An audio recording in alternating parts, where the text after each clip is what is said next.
What are the top 3 things you should know before you buy land in Concord, North Carolina, in the Lake Norman area of North Carolina, or frankly, anywhere in this beautiful area? Please don't sting me, Bumblebee. I'm just gonna start to move a little bit. All right, so the number 1 thing you need to know, what do you want to do with your land? Some people buy land as an investment because, as the joke goes, they're not making any more of it. Some people buy it in large acreage parcels so they can do timber contracts on it, because if you didn't know, land can be revenue producing. Some folks want to buy a large parcel because they want to subdivide it. Now, it could be that you are a developer and you want to put in residential properties, whether it's townhouses, houses, condos. It could be that you're a commercial developer and you want to build some industrial space, some warehouse space, a new retail business.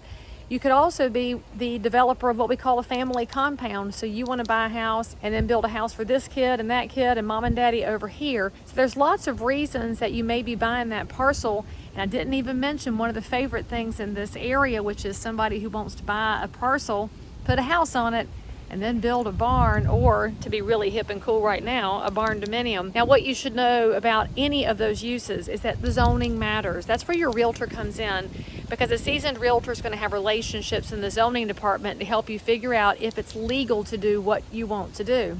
Now, when we think about things like putting a barn dominium out here, well, if you plan to rent it out, we have to make sure we know the rental rules, short-term rental, permits, parking, all of those things that could impact it. And then if it is that barn dominium, better make sure that you can have horses in that area, because many of our counties in the Charlotte area do have minimum acreage required before you can have horses on the parcel. And I should add a little asterisk here. Chickens are not considered livestock or horses. They are poultry. And so you will see all these things listed differently in the requirements. You want to check that out before you buy. If you're looking to do commercial, some of the things that you'll be looking for are going to be transportation access. You're going to be definitely looking for water and sewer, because you don't really want to do well and septic on a commercial property.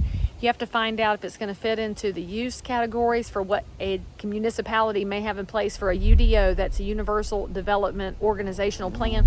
Bumblebee, please go away. And so you have to make sure that you're not buying something that you can't use in the future. So let's talk about that timber usage for a second. If you're wondering about timber contracts, if you get enough acreage, you can actually call timber companies that will come out and plant trees, put them in a specific program so that they can be harvested in the future. In our part of North Carolina, the loblolly pine is the most frequently harvested tree, and frankly, it does wonders for preserving the soil on a property. It prevents erosion, and it's a really good green thing to do with your land if you're holding it for long-term investment or you need the cash flow. Now, it's not immediate cash flow, it's future cash flow, but there's also tax benefits to a timber contract, because many of our areas do have special tax codes for agricultural purposes, including timber.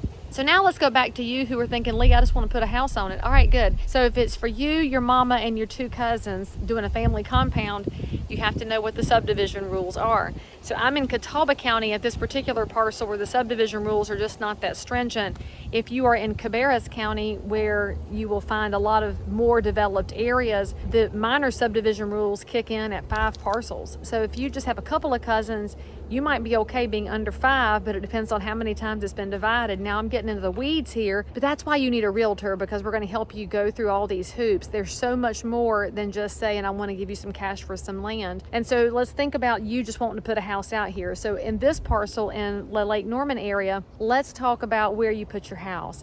So we've got a rolling terrain here, and you've got lots of wooded areas. So what you would do ideally is figure out your water and sewer situation first. Now, this is a well and septic area. To get your permit for septic, we call that a perk test. And so you're going to make sure that the dirt will be able to drain out the waste appropriately and not damage the area. That comes from the health department. So that's a very important thing to get done. Can take several weeks. You got to plan your timing appropriately.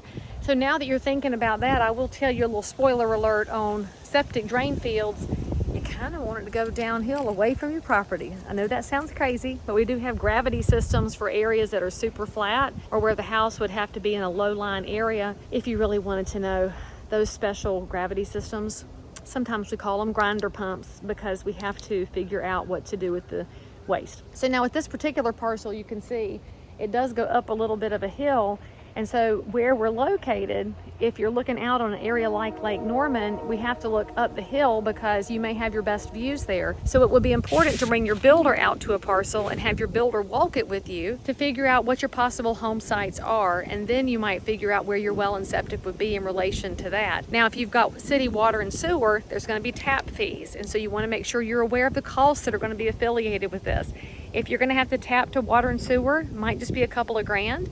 If you're doing traditional well and septic, again, a few grand. But if you're talking that grinder pump engineered system, you could be spending $25,000, $30,000, $35,000 in addition to the land, in addition to your house. So there's lots of things to consider, and I didn't even get into some of the other places that you could spend your money on your land.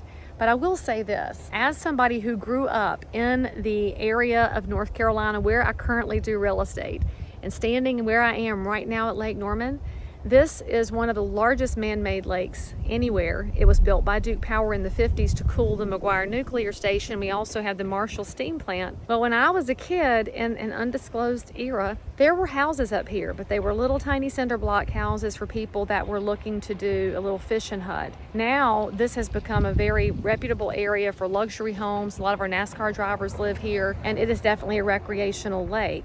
So the values do go up over time. So perhaps you buy a piece of land and you can't do exactly what you want. I want you to think about the investment potential of just hanging on to it, because you never know many years down the road what that value is going to look like. And in the meantime, you could always come outside, enjoy a breeze, and take a walk in the woods without your device. For more information about buying land or anything else real estate in the Concord area, Lake Norman area of North Carolina, call me, message me. I'm always here to help.